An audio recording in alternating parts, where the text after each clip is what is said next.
Bienvenidos a un conversatorio más del Frente Amplio de Mexicanos en el Exterior, en esta serie de conversatorios de Hablemos de Migración. Esta noche tenemos mercado laboral de la población migrante.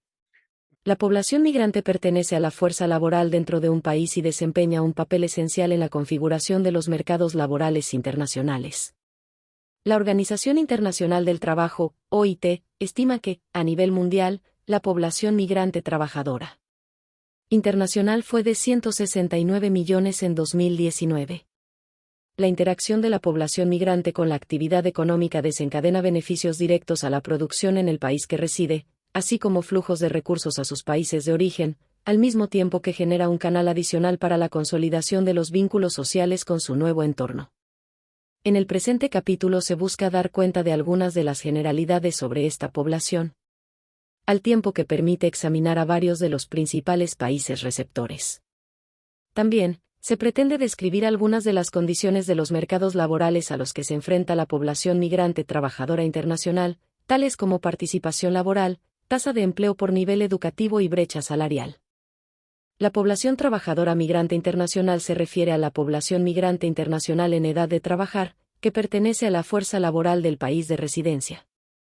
En 2019, dicha población se estimó en 169 millones de personas, constituida en menor parte por mujeres, 41.5%. En términos de distribución por regiones, la mayoría residió en Europa Occidental, Norte de América y países árabes. En 2021, la fuerza laboral de Estados Unidos estuvo conformada por más de 160 millones de personas, de las cuales 18.2% era migrante. Las industrias proveedoras servicios fueron las principales empleadoras tanto de personas nativas como nacidas en otro país, empleando 77.1 y 73.7% respectivamente.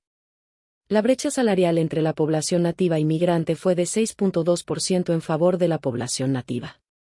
En 2021, 27.7% de la fuerza laboral de Canadá fue migrante.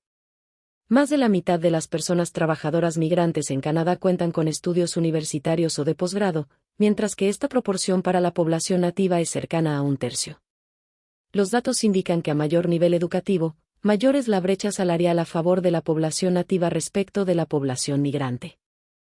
La población migrante sin ciudadanía en Arabia Saudita conformó cerca de 3/4 partes de su fuerza laboral en 2020.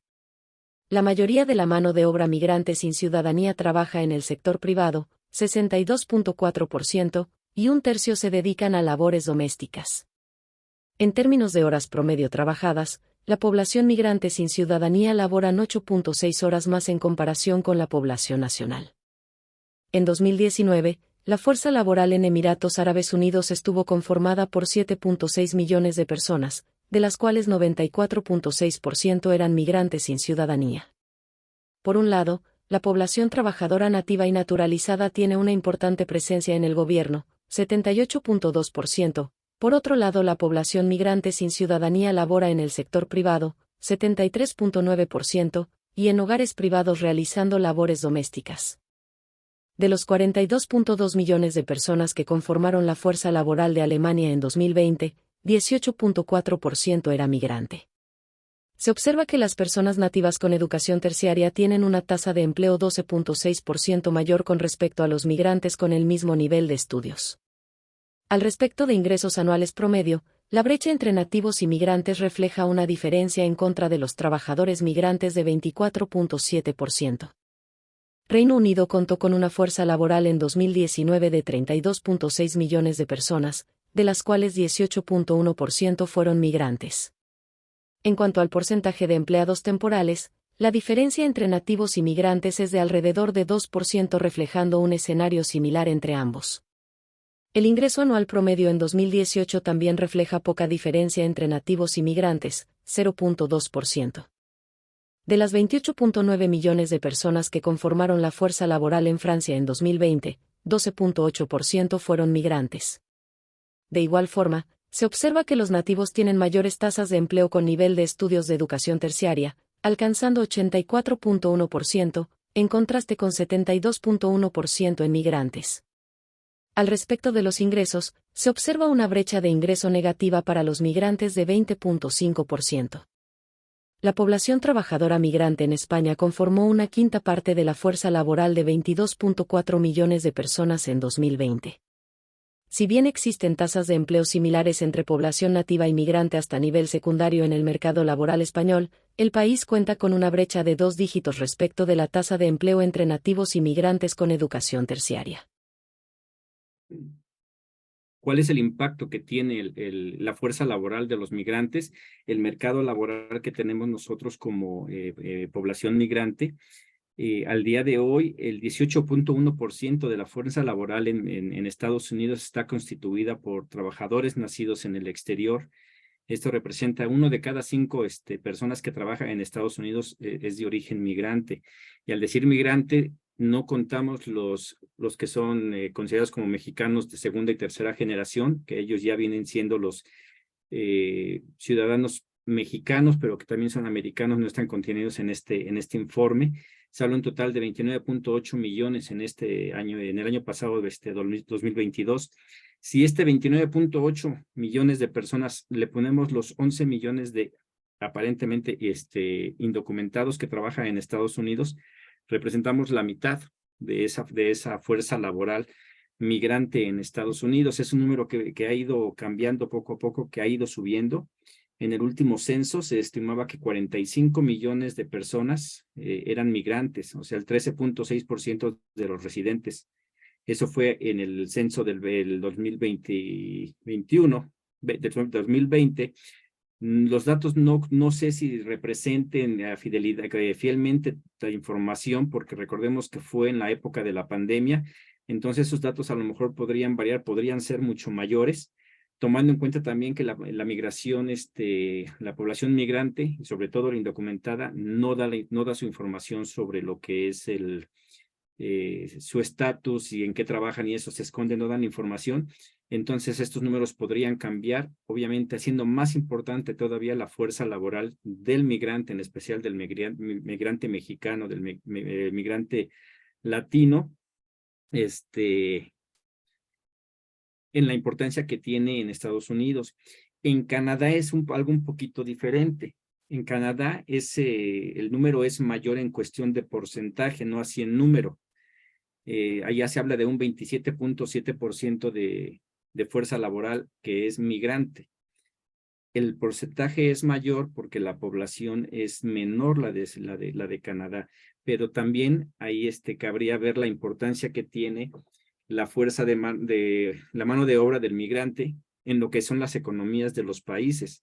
La idea que estamos queriendo impulsar con estos conversatorios hablando de migración es que la comunidad migrante, sobre todo en Estados Unidos, se concientice y sepa el verdadero valor que tiene para los países en los que reside y del que viene. En este caso, los mexicanos migrantes representan algo muy importante para Estados Unidos.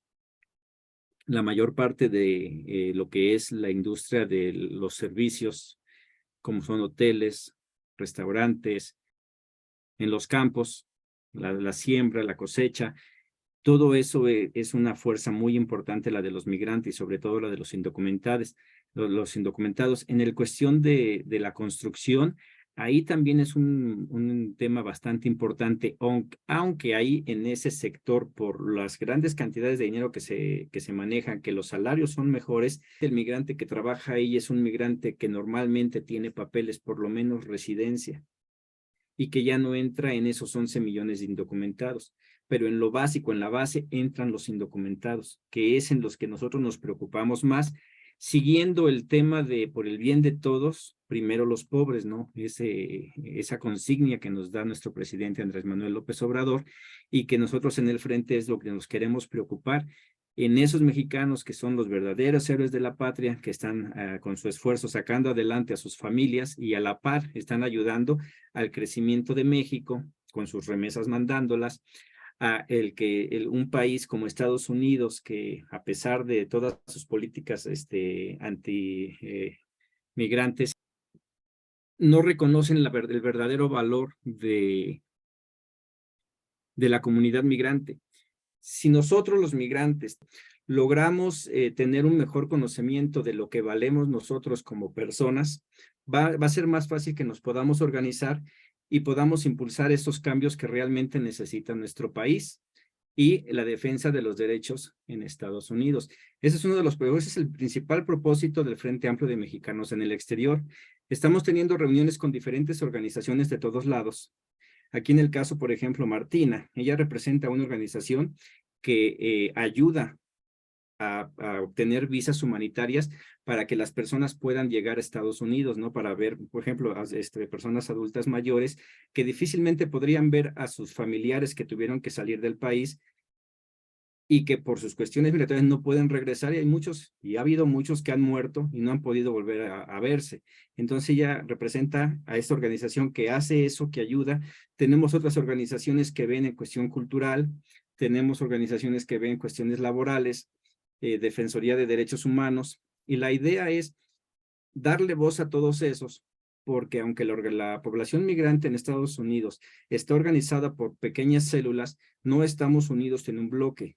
Si nos vamos al censo, los migrantes, voy a hablar de los mexicanos, que es los que abunda más porque somos demasiados, pero ahí también entraría lo que son los latinoamericanos, Honduras, Salvador, Guatemala. Si nos organizásemos, representaríamos una comunidad bastante importante, tanto así igual que como la comunidad de la afroamericana, en que la que ellos ya están mejor posicionados. ¿Por qué? Porque han defendido sus derechos, históricamente han dado una lucha muy, muy activa en impulsar y de intentar defender sus derechos, en alzar la voz. Caso de los asesinatos que ha habido por abuso de la policía, la comunidad afroamericana sale, protesta, Black Lives Matter.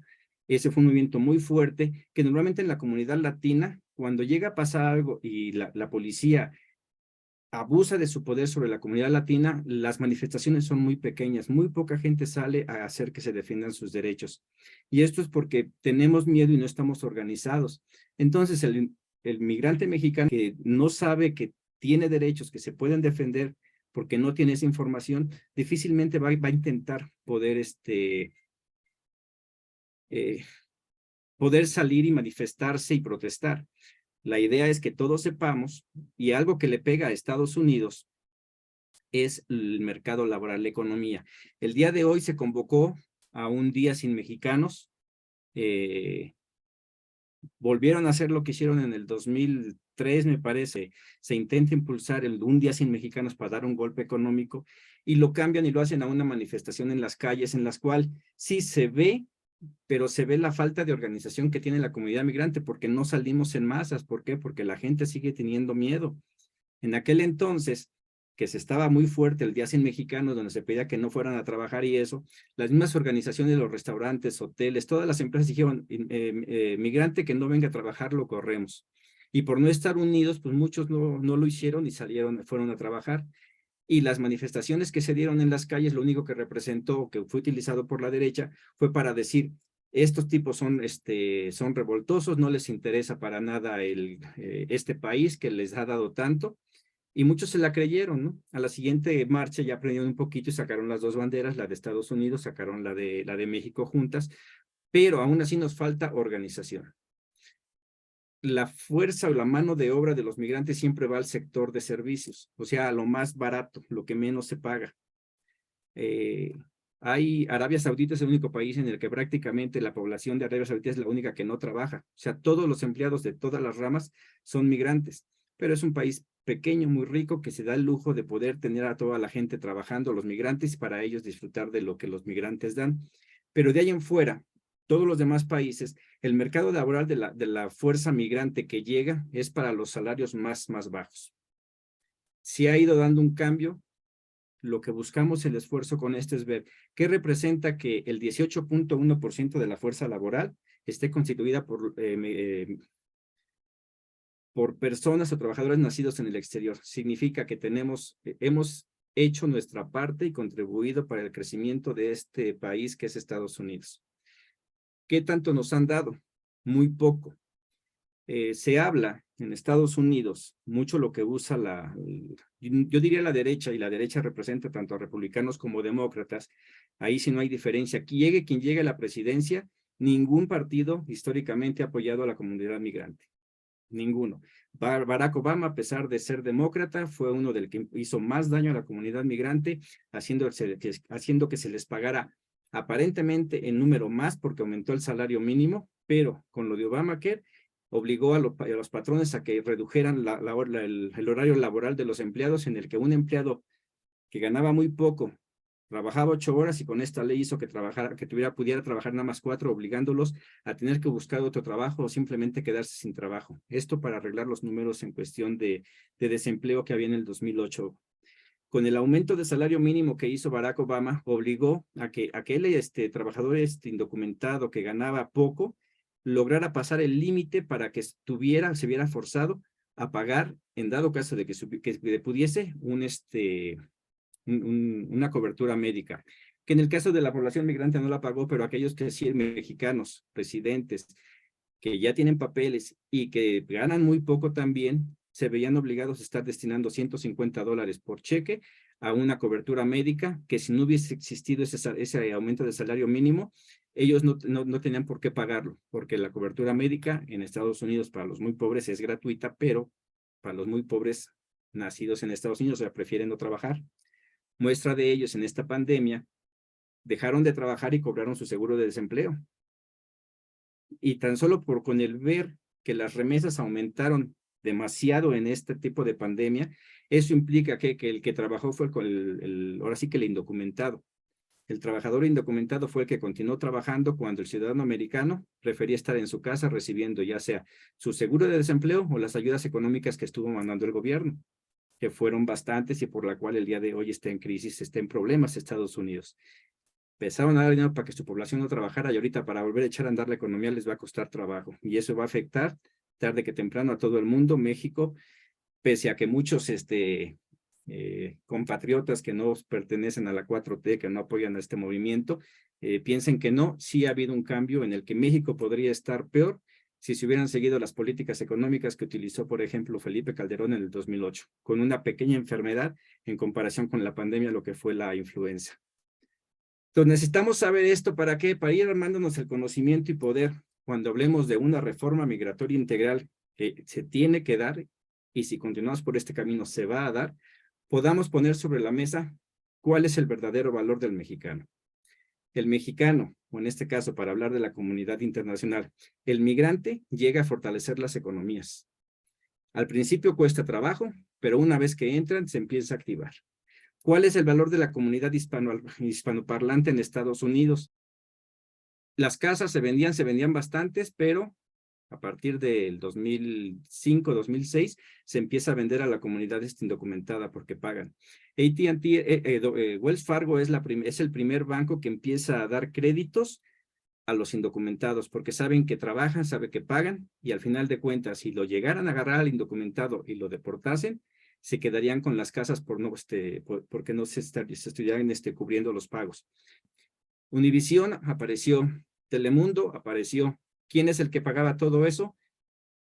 ¿Cómo se llama? Las compañías, los mexicanos, bueno, los latinoamericanos indocumentados, ¿no? La comunidad latina es la que le dio esa fuerza y esa riqueza a estas dos televisoras.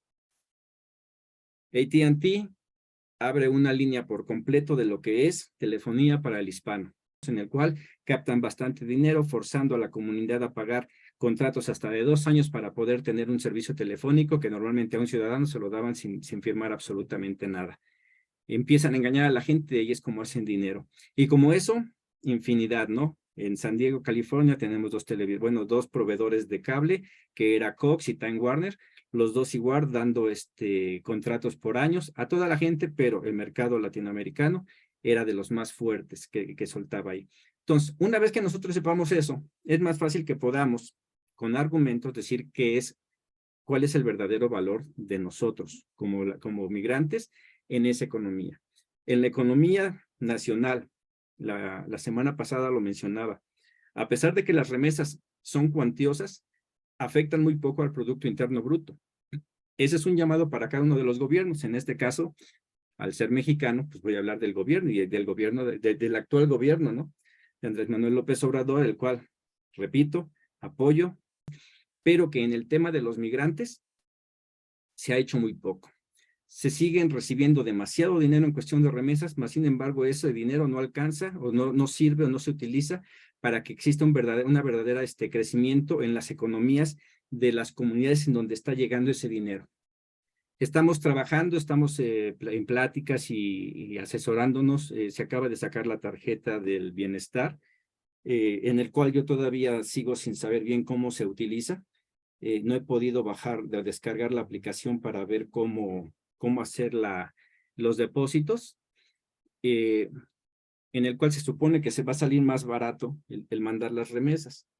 Ojalá y que con esto se pueda conformar algo en el que tenga alguna base de datos para saber hacia qué comunidades está entrando más dinero y poder empezar a generar proyectos que ayuden a que aumente la economía en esas comunidades y que beneficie a esas comunidades, a la par con el Banco del Bienestar. Entonces, ahí es algo que se puede hacer, pero que para eso necesitamos estar organizados como comunidades. Lo mencionaba, tenemos gente en todos lados, de representación en todos lados, más sin embargo estamos un poco dispersos. Muestra de ello, y ahorita me va a decir Grace si no, no hubo información. Grace, ella es del Estado de México. No estoy seguro si vas a votar este fin de semana o si ya te llegó tu paquetería y eso. Es algo de lo que ahí yo fallé, como algo que había venido haciendo antes. No me dio tiempo de poder informar a toda la gente sobre el proceso para poder participar en estas elecciones en el Estado de México y Coahuila, pero que desde ahorita ya empezamos para llegar al 24 listos y volver a hacer lo que hicimos en el 18, el poder llegar y mostrar que ahí hay participación de la comunidad migrante. Volviendo al tema, todo lo que entra de remesas es producto de los mexicanos que trabajan allá. Históricamente, el mexicano allá trabaja, manda remesas, construye y nunca se regresa. Y eso tiene que cambiar, abrir la posibilidad de que se invierta en este país, no tanto para que el migrante regrese, porque muchos de los migrantes indocumentados no quieren volver, ya hicieron su vida allá, quieren arreglar papeles y quedarse.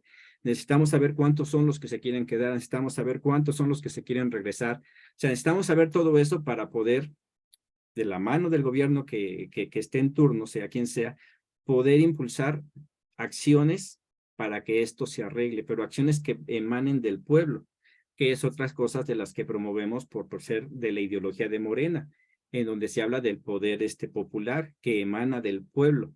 El día de hoy no tenemos una dirigencia que haya emanado del pueblo, sino emanó de las peores prácticas de la derecha, PRI, PAN, que el día de hoy están en la dirigencia representadas en la dirigencia de Morena, y que es una verdad que a no todos les gusta, pero que está ahí.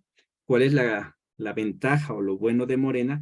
Que abajo de esa dirigencia vemos miles, más bien yo diría millones de protagonistas del cambio verdadero, que realmente queremos que el país cambie, que realmente queremos ayudarnos unos a los otros, y eso es lo que estamos buscando con este frente. Darnos el valor que tenemos. Si nos esperamos a que nuestros países, tanto donde somos originarios como donde radicamos, nos valoren, nunca va a llegar ese día. Si nosotros nos informamos y nos hacemos respetar, los cambios van a empezar. Y para eso es necesario información. Yo en mi estancia en Estados Unidos a la gente le preguntaba, ¿quieres que haya una reforma migratoria? Sí. ¿Por qué? Nadie sabía el por qué. Un porque sí no es suficiente. Cuando damos un porqué, con razones, con motivos, con datos, difícilmente nos van a decir que no. Se ha dicho que la comunidad migrante no paga impuestos. Se oye mucho lo de property taxes en Estados Unidos. Property taxes son los impuestos que paga cada persona que tiene una casa por tener esa casa. Y eso se paga inclusive en México. Yo decía, yo vivo en un departamento donde pago una renta y el dueño de esos departamentos, ellos pagan sus impuestos sobre la vivienda. Entonces sí pagamos, pero muchos indocumentados o muchos migrantes al no saber, pues se quedan, no, es verdad, yo no pago impuestos. Mentira, todos pagamos. Esos impuestos que se pagan en lo que son los impuestos por los property taxes, por la propiedad, ¿para qué sirven? Mucho de ese dinero va a las escuelas. Y sabemos que en Estados Unidos depende del distrito escolar en el que estás, es la calidad. No es lo mismo, hablo de lo que sé, en San Diego, vivir en National City, donde la calidad de la educación no se le acerque nada al distrito de Poway, donde salen gente muy bien preparada y se les paga obviamente mucho mejor a esos maestros allá.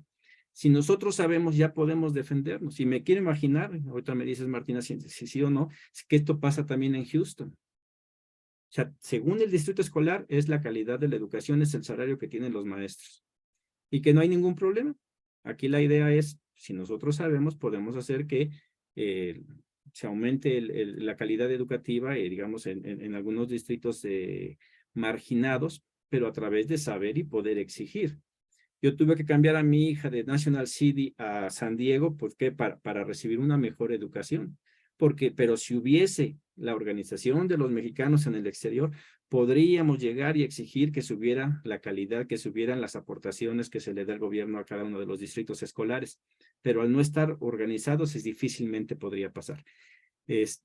Como eso, hay muchos ejemplos, pero esa es la necesidad de que nosotros estemos informados para no pedir, sino exigir una reforma migratoria que empieza en México, evitando que los que estemos aquí ya nos tengamos que regresar o se vean forzados a regresarse.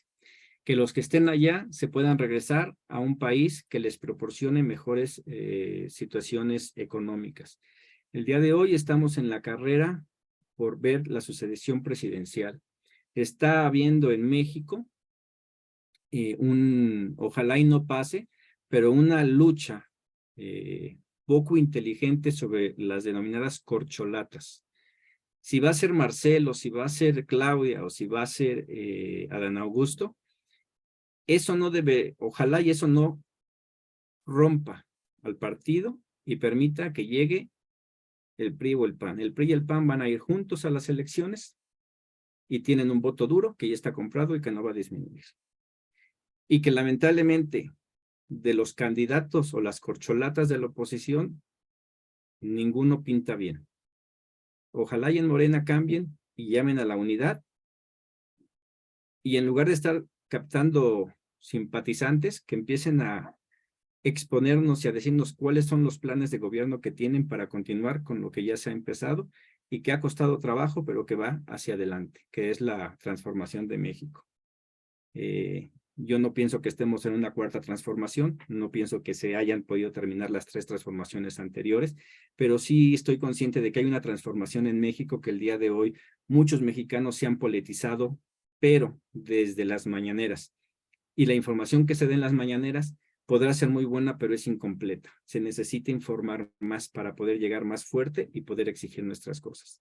Si nosotros como migrantes sabemos lo que estamos haciendo, vamos a poder hacer valer nuestros derechos. Martina. Sí, claro. Bueno, pues a todo lo que has dicho es muy cierto, ¿no? Acá, por ejemplo, en Houston, Texas, donde tienen su casa, acá es un abuso tremendo de la comunidad en la mano de obra. Yo recuerdo hace unos años que yo trabajaba organizando las comunidades y hay algunos lugares aquí, en todas las ciudades hay unos lugares donde se estacionan los de China, ya hacen un Chinatown. Entonces aquí de hecho hasta tienen ya los letreros de las calles en chino y todo. Ahí yo me encontré muchachos que les pagaban a $2 la hora en este tiempo. Muchachos que venían por ejemplo, de Guatemala, de México, que no sabían ni siquiera hablar español y los abusaban tanto y yo les decía, oigan, pero ustedes tienen derechos. Pero ellos decían, no, porque necesitamos algo para sobrevivir. Nosotros vivimos 10, 15 en un departamento de una sola recámara, pero necesitamos ese poquito. Y recuerdo que para mí me sentía muy impotente, ¿no? Porque ver tanta injusticia y también, como decías tú, el miedo. Ellos no querían salir, no querían hacer nada. Y bueno, pues ahí quedaron, nunca supe qué pasó. Todavía ahorita en este tiempo, nuestra comunidad es la más abusada. Y una cosa es por miedo, otra cosa es porque no sé qué pasa, que no les da la tentación de aprender un poco sobre sus derechos. Porque aquí hay veces que no les dan lonche, no los dejan ir al baño y eso es contra la ley. Pero si ellos no responden, si ellos no hacen nada, pues no se puede lograr nada desafortunadamente, porque yo lo sé y a mí me lo han dicho, pero si yo voy y hablo con los dueños o con los patrones y luego ellos no dicen nada, la que salgo mal pues soy yo, ¿no? Porque dicen esta revoltosa quiere hacer ruido. Y es mucha la impotencia, sí es cierto, no tenemos aquí, no tenemos ningún beneficio, sí se pagan taxas, aquí pagan taxas los que no tienen documentos. Desafortunadamente el IRS, la Departamento de Rentas Internas, les proporciona un número que son los mismos números del Seguro Social, son creo que 10 o no sé cuántos son, pero es exactamente la misma cantidad de números. Y se las da y se llama un ET number, no sé qué quiere decir ET number, número de identificación de algo así. Con ese número ellos van y reportan taxas y la mayoría de las veces ellos salen debiéndole a la IRS. Le deben dinero. ¿Por qué? Porque ellos no pueden hacer deducciones. Ellos no pueden deducir como los que tienen documentos, ¿no? Que deducen gastos, deducen la ropa, deducen comida, deducen todo. Ellos no pueden deducir nada. Y la mayoría de las veces, como dijo, le salen debiendo. Entonces ganan tan poquito dinero y luego le deben al IRS y tienen que pagarle todo ese dinero. Es, es como que bien injusto, pero a la vez yo digo, no, todavía no he encontrado, tengo 11 años de activismo y todavía no he encontrado la fórmula para que nuestra gente despierte, para que nuestra gente diga, Chihuahua, tengo derechos, o sea, tengo derechos a ir al baño en mi trabajo, tengo derechos a 15 minutos de lonche por 4 horas, tengo derechos a una hora por 8 horas, tengo derechos. Los derechos humanos que están aquí en Estados Unidos, que son para gente con documentos y sin documentos, esos se deben de respetar, pero nosotros tenemos que aprendérnoslos.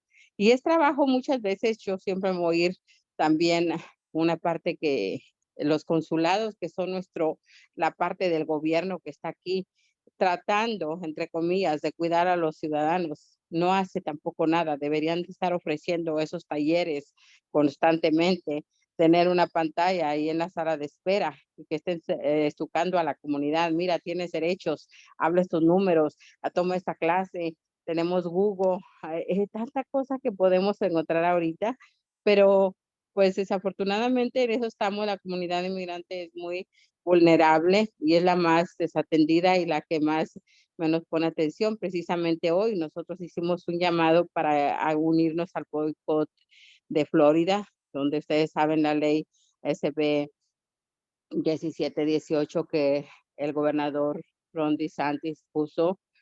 Mucha gente se está saliendo ya de Florida, entonces se unieron muchos estados el día de hoy para apoyar a los hermanos de allá. Y pues yo hice un llamado, ¿no? Muchos dijeron sí vamos, muchos no llegó nadie. Y yo decía, pero si ¿por qué no? Si nos están dañando a nosotros. Texas es un estado bien republicano y nuestra gente todavía no se defiende, no salen por miedo, tal vez por miedo, pero eh, ojalá y algún día, ¿verdad? Lleguen a entender que es un derecho constitucional que nosotros salgamos a demostrarnos, y que no nos va a pasar nada, que la gente con documentos, sin documentos, está muy segura en una acción para levantar la voz. Muchas gracias, Martina. Y así es, ¿no? Cómo hacer que la gente se interese. Y es uno de los problemas, ¿no? Y que queremos atacar con lo del Frente Amplio de Mexicanos en el Exterior, ¿cuál es la vinculación? Mexicanos que están allá con mexicanos que viven aquí dentro de la República Mexicana. Llegar a las comunidades, hablar con las familias aquí, decir, oye, ellos tienen estos derechos, en primero conocerlos, qué es lo que quieren, qué es lo que necesitan. Bien lo decías, hay muchos lugares en donde no se les está dando, ni siquiera se les paga lo que se les debe de pagar, no se les está respetando sus derechos laborales, como es el 10 minutos de descanso cada 4 horas, y después de 4 horas tienen que tener media hora para sus alimentos. Esas cosas no siempre se ven. No se respetan por falta de información, pero también venimos ante otra cosa que viene aquí, que es la oleada de latinoamericanos o de migrantes internacionales que están pidiendo asilo y que van a entrar a desplazar en ciertos lugares a esta comunidad que por años se había visto, se ha visto vulnerada en sus derechos, que el día de hoy van a tener mano de obra barata, porque van a tener muchas personas que van a estar enfrentando un proceso de asilo, en el cual lo más seguro es que lo van a perder, pero que van a poder estar ahí unos cuantos años dentro de Estados Unidos, y eso va a hacer que el indocumentado tenga más problemas para encontrar trabajo y obviamente que se les pague menos y que se les espante más con este tipo de leyes como la bien la que dices, la 1718 de Florida, a sabiendas que el gobernador DeSantis quiere ser presidente y tiene un discurso mucho más agresivo que el de Trump. En este momento, si dieran a escoger quién conviene, convendría a Trump. ¿Por qué? Porque ya López Obrador logró trabajar y llevarla más o menos con él. No se sabe qué querría, si se podría con este nuevo personaje, pero de igual manera, no asustarse demasiado, porque cada rato en Estados Unidos, sobre todo en época de elecciones, vienen estas leyes que es para jalar un tipo de voto de aquel ciudadano norteamericano que no tiene la menor idea de lo que se está llevando a la boca todos los días. Lo más seguro es que gran parte de la mano de obra para poder tener los bienes de los que gozan ellos ha sido gracias a la comunidad migrante y sobre todo a la indocumentada. Por eso es que hay que visibilizarlo. ¿Qué tenemos que hacer para llegar? Pues empezar a ver eso, dónde están ellos ubicados, cuáles son sus verdaderos intereses aquí en la comunidad en México, en todos los eventos, hablar sobre de eso. Tenemos una colaboración con una compañera de Puebla en el cual está haciendo foros para tratar este tema de los migrantes y está invitando a migrantes que han regresado, que saben de lo que están hablando. Y eso puede hacer que cambie un poquito. Nosotros aquí en el frente, en la página de Facebook, estamos todos los días estamos intentando por lo menos poner 3 noticias sobre asuntos de migración que le puedan interesar a alguien. Ojalá y entren, compartan y les digan a las familias que compartan, y es seguir trabajando y trabajando. De los consulados, ese es un tema aparte, porque los consulados en papel hacen demasiado. Si les preguntan, hacemos todo esto, pero realmente no están llegando a la población que deberían de llegar. En el 2018, el entonces director de la Secretaría de Mexicanos en el Exterior, de la Secretaría de Relaciones Exteriores, el compañero Valdominos, él hizo una gira por Estados Unidos. Yo pude escucharlo en Los Ángeles y después en San Diego. Traía una muy buena idea en la cual él quería escuchar a la población, quería impulsar los proyectos de ellos. En Los Ángeles hubo una participación muy nutrida, y la mayoría de los mexicanos allá querían ver cómo invertir en México, querían tener esa información y no se dio. Al poco tiempo, por problemas internos, al compañero Valdominos lo sacan, lo remueven del puesto, y esta secretaría queda vacante. Creo que son por 10 meses, un buen tiempo. Y el día de hoy el nuevo titular está haciendo un trabajo en el cual no es muy visible, no toma o no le da la importancia necesaria a la comunidad indocumentada, que es la más numerosa. Va con un grupo pequeño en el cual es muy fácil quedar bien con ellos, con algunas de los estudiantes del DACA, algunas personas ya con residencia. O sea, es muy poco en comparación con la necesidad de lo que se está haciendo.